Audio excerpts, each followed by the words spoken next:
मैं छोटी थी ना, तो ढेरों सवाल किया करती थी। पर दुख इस बात का है कि मेरे सवालों के जवाब मुझे आज तक नहीं मिले। अगर आपके पास हो तो जवाब ज़रूर दीजिएगा, हमें इंतज़ार रहेगा। बचपन में गर्मियों की छुट्टियों में मैं एक बार अपनी मामा के गांव गई और गांव जाकर मैंने देखा कि इर्द गिर्द जितनी भी औरतें घूम रही हैं, सब ने अपने मुंह छिपाए हैं घूंघट में। तो मुझसे रहा नहीं गया और मैंने पूछ ही लिया कि भला इन सारी औरतों ने अपने मुंह क्यों छुपाए हैं। तो सामने से जवाब मिला, ताकि कोई इनके साथ गलत ना कर ले, किसी की बुरी नज़र इनके ऊपर ना पड़े, इसीलिए ये सारी औरतें घूंघट करके चलती हैं। फिर जब मैं घर के अंदर गई, वहाँ भी सब औरतों ने घूंघट किए थे। मैंने फिर पूछा कि घर के अंदर कैसा डर, घर के अंदर क्यों मुँह छिपाए हैं। तो सामने से जवाब मिला कि घर में भी तो कोई अपना कुछ गलत कर सकता है, इसीलिए घर के अंदर भी ये सारी औरतें घूंघट करके रहती हैं।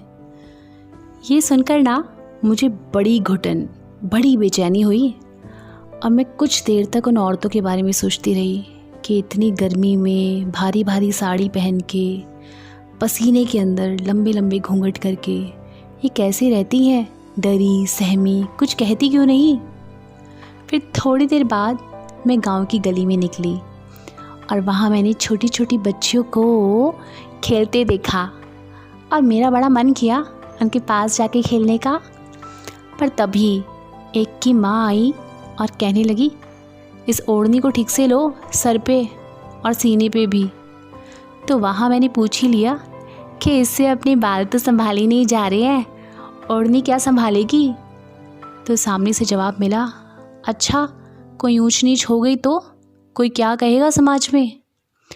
और ये बात सुनकर मैं फिर से घुटी और मेरा वहाँ फिर मन नहीं लगा और दूसरे ही दिन मैं अपने घर शहर वापस आ गई। और शहर आकर मैंने अपनी माँ को कहा कि माँ, तुम्हारा गांव कैसा है ना, औरतों को कोई स्वतंत्रता नहीं है, उन्हें डरा कर घूंघट में रखा जाता है, इतनी गर्मी में कैसे रहती होंगी वो बेचारी। तो माँ कहने लगी, बेटा यही तो हमारे देश की संस्कृति सभ्यता है, हमें तो इस पर गर्व होना चाहिए। और ये बात सुनते ही मुझे 26 जनवरी और 15 अगस्त की याद आ गई, जब हम सभी कहते हैं भारत माता की जय, हमें अपने देश पर घमंड है। पर घमंड किस बात का भाई। कुछ लोग कहते हैं हमें अपने देश पर, अपने कल्चर पर, अपनी पोशाकों पर, कुछ लोगों को तो अपने धर्म पर भी, और तो और अपने यहाँ की मिठाइयों पर भी घमंड है। पर क्या सच में इस देश में कुछ घमंड करने लायक है, जिस देश की बहू बेटियाँ सुरक्षित ना हो, आज़ाद ना हो, घुटी रहें, कुछ कह ना सके, उनकी मर्ज़ी के खिलाफ कोई उनके ऊपर कुछ भी करके चला जाए, हिंसा हो, अत्याचार हो, रेप हो, सब कुछ होता जा रहा है उनके ऊपर, फिर भी अगर वो आवाज़ निकाले तो उसे मार दिया जाता है।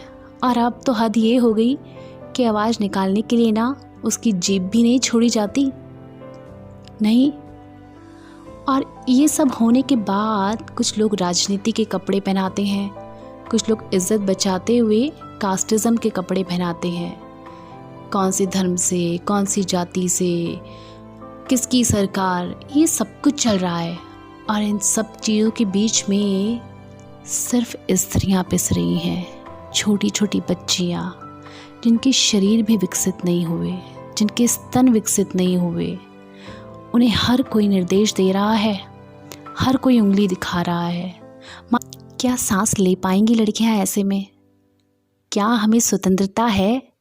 क्या हमें जीने का हक है?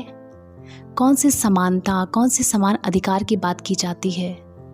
चाहे गांव हो, शहर हो, स्कूल, कॉलेज या आपका कार्यस्थल, हर जगह स्त्रियों को दबाया जाता है। और फिर भी उनको कहा जाता है तुम्हें समान अधिकार तो दे रहे हैं, बाहर तो आने दे रहे हैं, इतना तो करना दे रहे हैं, इसके बाद भी तुम लोगों को चैन नहीं है, आज भारत के भूतपूर्व न्यायाधीश जस्टिस काटजू का बयान पढ़ा। अभी हाल ही में जो रेप हुआ उसके बारे में उन्होंने लिखा कि रेप करने वाले को ना ज़्यादा सख्त सज़ा ना दी जाए, क्योंकि जो सेक्स करना है वो मानव अधिकारों के अंदर है। हर किसी के अंदर डिज़ायर होती है, जैसे खाने की होती है। तो उनसे मैं पूछना चाहूँगी, साहब क्या ये डिज़ायर सिर्फ आदमियों में ही होती है, औरतों में नहीं होती? औरतें क्यों नहीं करती किसी का रेप? क्या किसी औरत ने कभी किसी का आदमी का रेप करके उसकी जीभ काटी है, उसकी बैकबोन तोड़ी है? क्या ये सब कुछ अगर आपकी अपने साथ अपने घर में होता तब भी आप यही कहते?